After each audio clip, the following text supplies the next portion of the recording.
Olá, eu sou a professora Ana Flávia e nós estamos na nossa videoaula de número 7. Olá, tudo bem? Como vocês estão? Bom, nossa videoaula de hoje é número 7, é para falar sobre as figuras de linguagem. Figuras de linguagem? Como assim, professora? Nós vamos analisar desenhos, figuras? Não. Quando a gente fala de figuras de linguagem, é o uso das palavras com outro sentido, fora do sentido próprio delas, em sentidos diferentes que ampliam, restringem, exageram, delimitam, comparam, utilizam do todo para fazer uma nova referência ao texto. Importante lembrar, as figuras de linguagem, quando bem utilizadas, transformam o seu texto num texto simples em um texto extremamente rico. Mas eu só não encontro figuras de linguagem em textos poéticos, na literatura, numa poesia. Não, você consegue utilizar as figuras de linguagem em qualquer tipo de texto, inclusive nos textos oralizados. Bom, as figuras de linguagem são muitas. E se vocês tiverem a curiosidade de procurar, verão que existem as figuras de linguagem de pensamento, de construção. Eu não vou entrar por enquanto nesse mérito. Eu vou utilizar, hoje a gente vai falar sobre as principais, que no 7º ano vocês começam a ter contato com essas figuras de linguagem.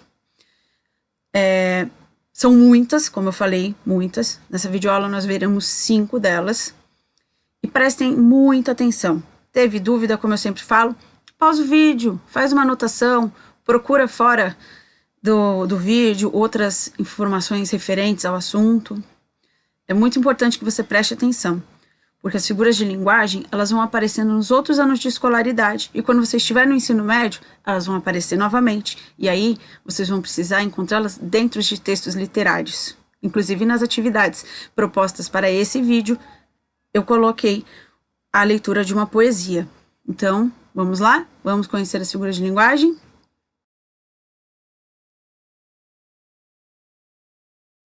Para começar o nosso mundo fantástico das figuras de linguagem, nós vamos começar pela personificação ou prosopopeia. Nossa, que nome esquisito, né? Personificação ou prosopopeia. Alguns livros trazem com os dois nomes, alguns livros tratam só como personificação e outros como prosopopeia.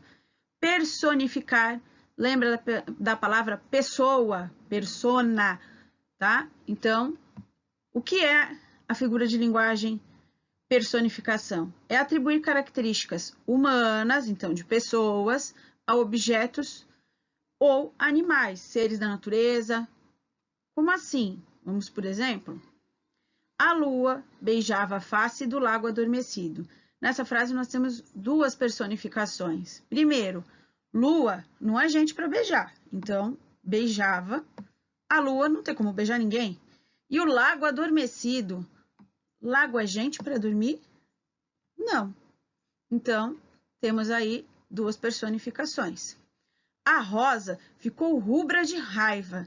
Essa rosa aqui, gente, é rosa, a planta, a flor. Então, a rosa ficou rubra de raiva. Rubra é quando a gente fica vermelho, quando a gente tá com raiva. Então, rosa é gente para ficar rubra de raiva? Não. Então, ela ficou vermelha de raiva. Aí está a personificação. Eu dei característica de gente para uma planta. As ondas castigavam o rochedo. Onda é gente? Onda não é uma pessoa para castigar a outra. Então, castigar a personificação. A onda batia, mas ela batia tão forte no rochedo que quem olhou pensou, nossa, essa onda está castigando o rochedo. Tá bom? Tudo bem até aí?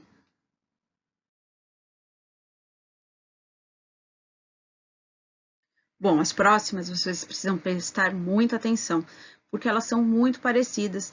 Na verdade, elas chegam a ser extremamente semelhantes. O que vai diferir é o uso da palavra como. Ambas são comparações. No entanto, a gente diz que uma é explícita e a outra é implícita. Então, muita atenção. E elas têm nomes diferentes. Então, comparação é o ato de comparar. Eu tenho dois elementos e eu vou dizer que eles se assemelham de alguma forma. Eu pego uma característica e eu vou chegar numa semelhança, numa proximidade. Então, isso é a comparação, não esqueçam. Essa é a comparação e ela é explícita. O que é ser explícito? Está escrito no texto, tá? Então, eu vou para os exemplos para vocês entenderem melhor. Ele é forte como um touro. Então, eu tenho a comparação do ele e do touro. E o que que liga os dois? A palavra forte. É o ato de ser forte. É a característica forte, tá? Então, ele é forte. Então, lembrando, comparação. Ele, touro, o que que relaciona os dois? O forte. O que que liga os dois? A palavra como. Eu só uso como na comparação? Não. Mas é mais comum ver com como. Tem como, tal, qual, assim, como, feito, igual. Então, podia ser, ele é forte, assim como um touro. Ele é forte, tal qual um touro. Ele é forte, igual um touro. Isso é comparar. Tenho dois elementos e uma característica que eu quero aproximar, isso é a comparação. Outra comparação, ela é bela como uma flor. Então, tenho ela, tenho a flor e o elo. O que aproxima as duas, a semelhança, é a beleza. Então,